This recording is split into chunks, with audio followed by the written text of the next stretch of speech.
Mercado Abierto con Rocío Arbiza.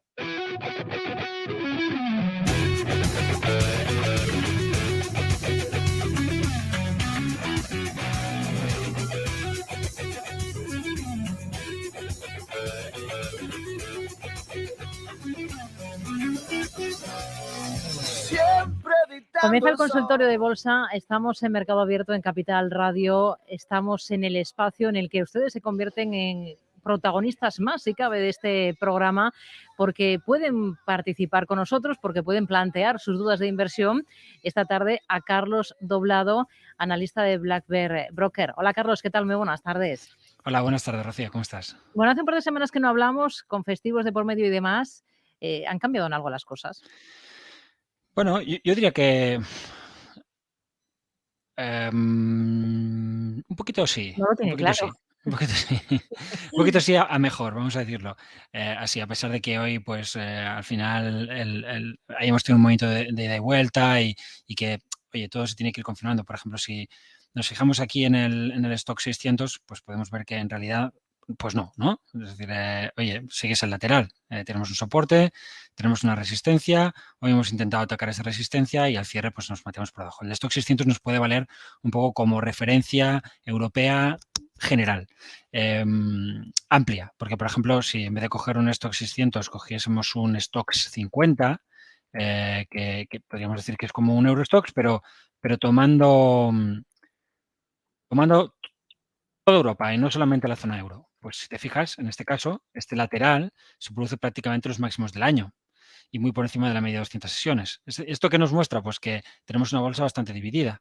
Los valores más grandes están funcionando mejor, el conjunto de los títulos no está respondiendo igual de bien, y eso pues lo vemos también a nivel bolsas. Si tomas, por ejemplo, la bolsa de Suiza, pues te das cuenta que prácticamente la bolsa suiza ha vuelto también a sus máximos del año. Hay algunos valores suizos entre los stocks, pero no en el euro stocks, porque la bolsa suiza pues no está en la zona euro, ¿no? Con lo cual, yo no soy muy partidario del Eurostoxx 50, me parece un índice poco representativo, bancarizado, es decir, creo que es más bien torpe intentar ver el mercado europeo desde el prisma de esos 50 grandes valores de la zona euro. Prefiero, en todo caso, un Stoxx 50 o un Eurostoxx 50. Y si vemos un poco lo que ha pasado, por ejemplo, podemos tomar el FTSE 100, la bolsa de Londres. La bolsa de Londres en este gráfico no se ve porque esto es un FTSE 100 al uso, ha vuelto a los máximos, de hecho ha superado los máximos. En un FTSE 100 Total Return, no sé, este cierre es por encima de máximos históricos, pero no es un código bastante difícil y no me lo sé ahora de memoria. Pero lo que vemos es, pues, al final algo como extraño, ¿no? Algunos índices como el FTSE 100 o como el OEX de Copenhague, pues marcando máximos, porque son bolsas en las cuales, perdón, el de Copenhague, el de Oslo, son bolsas donde las compañías de materias primas tienen mucho peso. Entonces, todo lo que está pasando, lógicamente, les ha venido bien. Entonces, hay una parte del mercado que lo ha hecho muy bien, se ha recuperado hasta los máximos, incluso intenta superarlos o lo supera claramente, y otras partes, como podrían ser pues el DAX alemán, pues no han tenido ese proceso de recuperación ni siquiera más allá de una primera resistencia que, como podemos ver, es muy significativa, es el famoso 14.700, 14.800, ha seguido funcionando muy bien. Y luego, pues bueno, durante estos días de corrección podemos ver que el alza canalizaba bastante, es decir, que era como, bueno, algo que parecía una banderita. Puedes ver que la banderita ha llevado los precios hasta el que sería el primer soporte del mercado. Aquí podemos ver un hueco importante. Este gap ha ofrecido soporte al mercado claramente, una vela blanca, y desde el primer soporte, y tras caer de una forma que era poco favorable a los bajistas, en unos días nos hemos movido hacia arriba en el caso del DAX, sin superar esas resistencias. Como hemos visto, tampoco hoy el Stoxx 600 ha sido capaz. ¿Qué es lo que me hace pensar que, bueno, algo sí que ha mejorado, aparte de ver que esas correcciones pues no parecen muy peligrosas, que además se han superado al alza? Pues me llama la atención, por ejemplo, lo que está pasando con la volatilidad. Si te fijas, pues ayer tuvimos una ruptura de volatilidad muy clara en el caso del índice. En este caso hay que coger el Eurostoxx porque es la referencia, es la volatilidad sobre el Eurostoxx 50 y vemos cómo se rompe a la baja.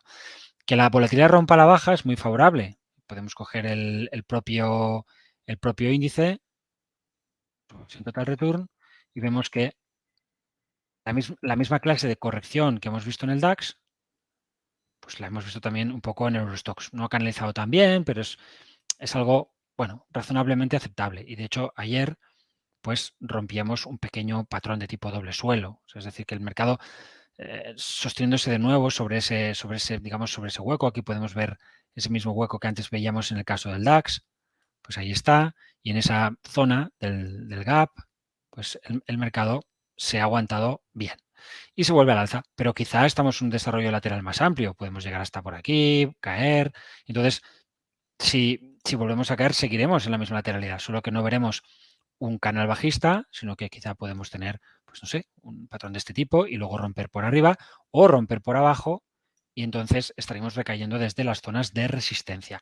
Y hay que recordar que estos patrones que tienen pues el Eurostoxx 50, estamos viendo aquí el Eurostoxx 50 o el DAX 30, son unos patrones de manual artista, es decir, que esto es lo que hacen las bolsas cuando cambian de tendencia y cuando cambian en serio. Simplemente, como hemos comentado otras veces, no podemos generalizar estos patrones a toda Europa, menos. De hecho, la bolsa española es de las que está escapando mejor. Antes hablábamos de Londres, pero es muy notable también lo que está haciendo la bolsa española. Pero este tipo de ruptura, pues es un tipo de ruptura que invita a la reflexión. Y esto podría ser un simple pullback. Esto ha cambiado, algo ha cambiado con la pérdida de los 14.700. El desarrollo bajista mínimo teórico está más que conseguido, no tiene por qué haber más. Hemos hablado en otras ocasiones, bueno, ¿y qué pasa afuera? ¿Qué pasa con el mercado americano? ¿Tenemos algo parecido? ¿Podemos pensar que eso se ve de modo general en la renta variable? Pues no. Si atendemos al mercado americano, pues vemos que el mercado americano no tiene ese tipo de patrón y, por tanto, pues en principio todo esto pues sería una corrección que en algún momento pues debería poder permitir al mercado moverse hacia los máximos. De hecho, si lo lográsemos, ahora incluso tendríamos aquí un patrón de cabeza y hombros muy llamativo, algo que para mí resulta inesperado porque si somos capaces de romper esto hacia arriba, hay que proyectar al alza y eso nos da un objetivo interesante más allá del alto previo. Yo creo hasta esas resistencias ascendentes, punto en el que difícilmente el mercado pues va a poder subir, pero gana espacio, es decir, gana espacio, se podría mover claramente de una forma notable todavía al alza el mercado en 2022 si rompemos ahí. Y esto de momento no está pasando. Hoy podemos ver como un día más pues, al mercado le cuesta en esta media de 200 sesiones. Ha abierto muy bien, se ha venido abajo, pues ha cubierto el hueco. Vamos a ver qué tal cerramos. El problema está un poco en la tecnología. Volviendo un poco a la volatilidad y por completar las cosas que me parece que tienen buena pinta, pues yo creo que hay que hablar del VIX también.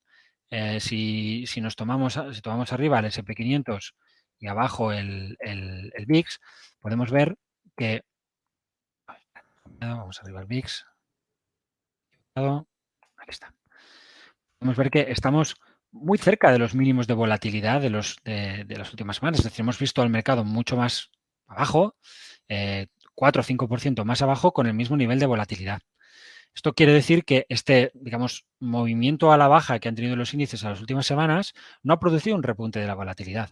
Si recuerdas, uno de los motivos por los cuales al finales del mes de febrero yo hablaba de un rebote, te comentaba que había elementos de sentimiento inversor muy fuertes apoyando la posibilidad de que tuviéramos un suelo en este soporte decreciente y que además estábamos viendo pues, que la volatilidad no rompía aquí arriba, que teníamos nuevos máximos, nuevos mínimos en precio, pero una volatilidad que era muy poco, o sea, que estaba perezosa y de hecho yo señalaba que especialmente me parecía que estaba, en el caso de la volatilidad del Nasdaq, estábamos viendo una volatilidad claramente descendente. Y eso era raro que tuviéramos precios decrecientes con volatilidades descendentes. Algo no favorecía a la continuidad bajista y al final teníamos ese rebote, ¿no? Un rebote que ha llegado a las zonas de primera resistencia, en el que ahora el mercado pues ha encontrado dificultad y como en el caso europeo, donde la corrección ha estado también bastante canalizada. En algunos casos de forma más clara, en otros de forma menos clara. Muy clara, por ejemplo, en el caso del Dow Industrial, que hoy ha conseguido, ahora está viniéndose abajo como todo el mercado, pero ha llegado incluso a batir ligeramente el alto previo. Podemos ver que la corrección se parece mucho a las que habíamos visto en Europa. Es decir, un tipo de patrón canalizado. Si además, si en lugar del DAO, que puede ser una parte, bueno, puede ser un índice un poco estrecho, tomamos un índice NICE, vemos que también aquí la bolsa de Nueva York pues ha estado corrigiendo de forma canalizada y habría dejado una especie de pequeño doble suelo aquí e estaría intentando, veríamos qué pasaría en el cierre de hoy, dejar uno un poquito más amplio. Son dos, ¿no? Uno pequeño y uno grande. Bueno, todos estos son elementos potencialmente alcistas en el muy corto plazo. Sí. Y que de alguna manera nos marcan pues que, por ejemplo, soportes como esta media de 200 sesiones están funcionando. Es decir, que aunque haya partes del mercado que están pues pesadas, lo estamos viendo sobre todo en el caso de la tecnología, bueno, el conjunto de las bolsas no está recayendo de un modo preocupante después de los acontecimientos de enero y febrero, que fueron pues bastante traumáticos y que sin acabar de ser convincentes, sí resultaron preocupantes, sobre todo en enero. Febrero ya lo fue menos y al final ya teníamos claramente la idea de que podíamos tener un buen rebote y que por tanto en mi escenario era, yo creo, he venido favoreciendo la idea de que quizá todo esto ha sido pues una parte de un proceso lateral que dura desde hace mucho tiempo. Podemos ver aquí que en realidad llevamos pues un año con bolsas en lateral. Si cogemos el NICE, ¿no? Bolsa de Nueva York o el propio Dow, llevamos un año con bolsas en lateral y quizá esto se alarga más tiempo. No lo sé. Es decir, podemos tener un mercado más o menos errático. En el peor de los casos, yo creo que yo ahora estoy más en esta línea, estoy más en la línea de un mercado que lo tiene complicado para subir bien, pero que también se le ha complicado para caer, porque si quisiera caer quizás lo habría hecho ya, en mi opinión. Es decir, lo ha tenido muy cerca y no habiéndolo logrado, pues hay que verlo como un fracaso. Y un fracaso bajista suele tener implicaciones alcistas. La cuestión, por tanto, es si alargaremos el lateral o si seremos capaces de movernos al alza y desplegar otro tramo. A mí eso me cuesta de ver, ya lo sabes, por esas super resistencias ascendentes de las que hablé muchos meses el año pasado y que era un poco lo que más me preocupaba en enero, de cómo íbamos a reaccionar en esas resistencias ascendentes. En enero llegamos a tener un patrón envolvente muy violento, pero también es verdad que al final vimos una recuperación muy fuerte desde el primer soporte y aunque dejamos una pauta envolvente puede ser un patrón consolidativo, no tiene por qué ser bajista como podemos ver aquí. Es decir, aquí tenemos un patrón envolvente y los precios se mueven en lateral. Aunque hace nuevos máximos, recaen. Entonces, quizá tengamos ese tipo de escenario. Quizá nos movamos más o menos lateralmente. Antes veíamos la posibilidad de ir a un 11.000 en el gráfico diario, pues a lo mejor con el paso de los meses nos movemos en algún momento hacia esta zona, que es una alza muy importante desde aquí. Personalmente a mí no me apetece mucho jugarla con mucha renta variable porque me parece que es muy poca corrección la que tenemos en este tipo de dificultad. En mi opinión, deberíamos ver algún tipo de mercado, pues como he comentado en tu programa, ya antes de este estilo. Es decir, algo más largo en tiempo. Esto también no dejaría de ser una corrección, cuidado. Es decir, este tipo de parones son normales. Aquí podemos ver otro, más o menos lateral. Tenemos máximos, pero recaemos de nuevo por debajo de los altos. Aquí tenemos máximos y recaemos otra vez por debajo de los altos. Y ahí, de hecho, llegamos... Para que no nos sigan, Carlos, que nos estén escuchando solo por radio, que luego vamos a subir el vídeo con las explicaciones y los gráficos para que pueda verse en el canal de YouTube. Lo explicamos un poquito, sí. Sí, dar algunos niveles. Sí, la idea más que niveles, porque la gente puede ver los gráficos y verlo, ¿no? Si vemos, por ejemplo, el mercado americano entre 2010 y 2012, veremos que el S&P 500 en versión total return se mueve entre 2.000 y 2.500 y está un año y medio arriba y abajo en esa zona.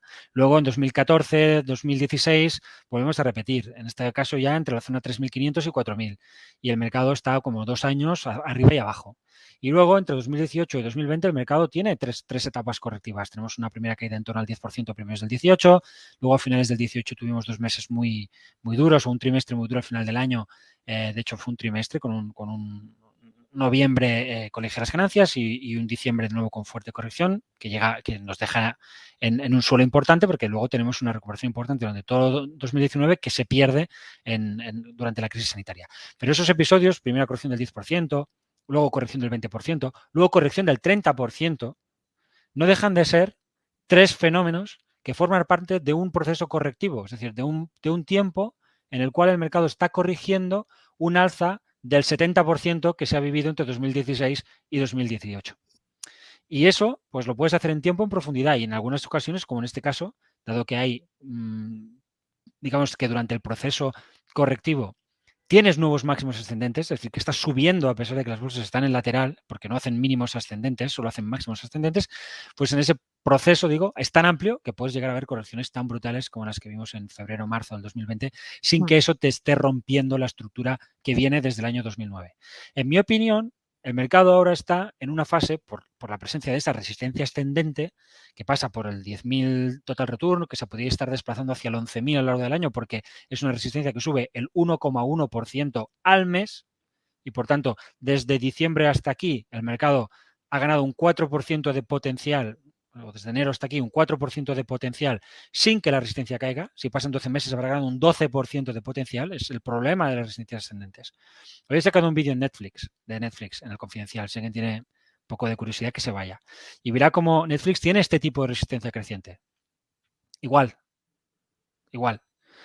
Y ya llegamos a esa resistencia creciente cuando Netflix llegó a $500. Y de 500 se fue a $700. Y nunca ha roto esa resistencia. Y al final la resistencia ha traído lo que ha traído. Es decir, bueno, eso no provoca la resistencia, ¿no? Pero esa resistencia te advierte de que es difícil seguir de forma tendencial y sin correcciones, que luego, pues a veces son en tiempo, a veces son en profundidad. En el caso de Netflix, pues en profundidad. Mira, ya que estamos hablando, pues Sí. ¿por qué no sacarlo, no? Para verlo. Si cogemos Netflix, pues podemos ver que desde el año 2004 tiene ese tipo de dificultad ascendente. Espera, se nos ha movido. Tomamos todos los máximos del proceso, los máximos del año 2004, los máximos del año 2011, los máximos dilatados del año 2018. Y podemos ver cómo luego en 2020 lo vuelve a tocar y luego se vuelve hacia arriba. Es decir, que esa resistencia se ha mantenido en pie. Y ahora lo que ha hecho Netflix es pues caer hacia el primer soporte. Tampoco es nada que no puedas ver en tendencia principal. Pero evidentemente se ha producido de una forma muy violenta. Muy noble, porque podemos ver cómo aquí Netflix deja un doble techo que al que haga análisis técnico le saca. Nosotros en el Confidencial aquí sacamos un análisis cerrando la posición. Esto es muy afortunado, porque normalmente no te caes tan rápido. De hecho, tienes la tentación de volver. Yo he tomado posiciones en Netflix aquí, en esta zona del 350, 370, 380, y tuve que cerrar con la ruptura del 350, por suerte, porque si no, me hubiera quedado con cara de tonto. Y podría haberme pasado, Podría haberme pasado, porque fíjate que esos días yo tenía dos estrategias que me estaban funcionando mal. En el caso del Nasdaq, una estaba en Netflix y la otra era en Facebook. Motivos muy parecidos, ¿no? Grandes correcciones, grandes soportes. Cerré Netflix, podía haber cerrado las dos, podía no haber cerrado ninguna, podía haber cerrado la otra y haberme quedado Netflix. Es decir, el azar forma parte de las cosas. A veces eres un poco indisciplinado con tus ideas porque yo no tengo ideas fijas. Soy una persona a la que le cuesta a veces cerrar sus posiciones perdedoras. Si estas posiciones no me parece que pesen mucho en una cartera. Es decir, soy capaz de aguantar incluso una caída del 30% en un título, porque si me pesa un 1% en mi cartera no me va a hacer daño. Me hace daño en la posición, pero no me hace daño en la cartera. Entonces hay que entender qué papel juega una posición en tu cartera. Si tienes un 10% de exposición en un título, pues no puedes permitirte nunca ese tipo de flexibilidad. ¿Por qué ese tipo de flexibilidad? Pues porque si tú tienes una corrección muy grande y el mercado no te la está confirmando, pues normalmente esa corrección no va a ir a más. Es un poco lo que veíamos al principio con el mercado europeo y el mercado americano. El mercado europeo se desloma, pierde todos los soportes, etcétera, pero el mercado americano no. Sí. Entonces, cuidado con vender a última hora porque luego se produce el rebote y, como digo muchas veces, es más fácil salir que volver a entrar. Aquí un poco de suerte, la suerte en el largo plazo se va compensando. Hay días que te sonríe y en este me ha sonreído porque podría haberme la comido perfectamente y en otras ocasiones no te pasa. Pero sí que es cierto, volviendo a la resistencia ascendente, que es algo que siempre ha estado ahí, que podíamos considerar importante a la hora de ser más o menos agresivos con el título y que es exactamente el mismo tipo de dificultad que tiene el mercado y que a mí me inquieta y que por eso mismo, si el mercado volviera otra vez hacia esos 11.000, pues me podría parecer algo parecido a lo que le ha pasado a Netflix entre los 500 y los 700, que tiene otra subida, pero que ahí vuelve a encontrar resistencia y se vuelve bajo. Y de hecho incluso podríamos ver algo pues de este tipo, ¿no? Es decir, a lo mejor incluso algo más profundo y que pasen años y que el mercado tenga que estar en una banda más o menos 30% varios años. Hay que darse cuenta que venimos de algo salvaje, ¿no? Y no me refiero solo a 2020-2022, que ha sido salvaje.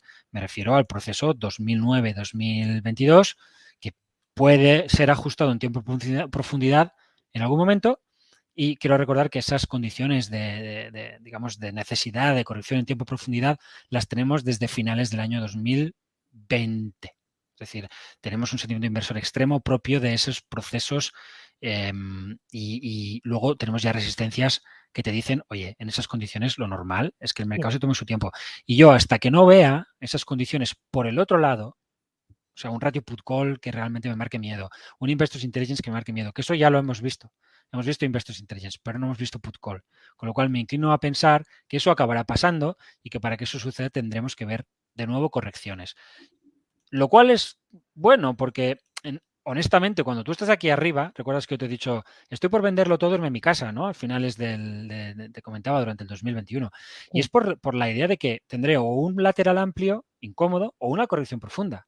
Entonces, si voy a estar en un lateral, ¿para qué voy a estar? Si voy a estar en una corrección profunda, no quiero estar. Entonces, en cierto modo, lo que está haciendo el mercado, de momento, es, y a medida que gana tiempo, eso es bueno para los alcistas, va descartando la necesidad de que la corrección sea profunda. Al menos por ahora. Evidentemente, si nos vamos mucho más arriba, pues la corrección puede volver a ser profunda. Pero todo lo que queme en tiempo es en cierto modo, seguridad en términos de mantener posiciones. Es decir, que a lo mejor no te merece la pena salirte a estos niveles ya. Si no te saliste en 10.000, pues no lo intentes si no vuelves al 10.000 o incluso al 11.000, porque lo difícil de esta corrección era ver la primera cornada. Pero una vez que ya la has visto y el toro no parece que tiene los cuernos tan afilados, pues es como para manejarse quizá con una exposición algo mayor a lo que uno hubiera pensado hacerlo a primeros del 2021.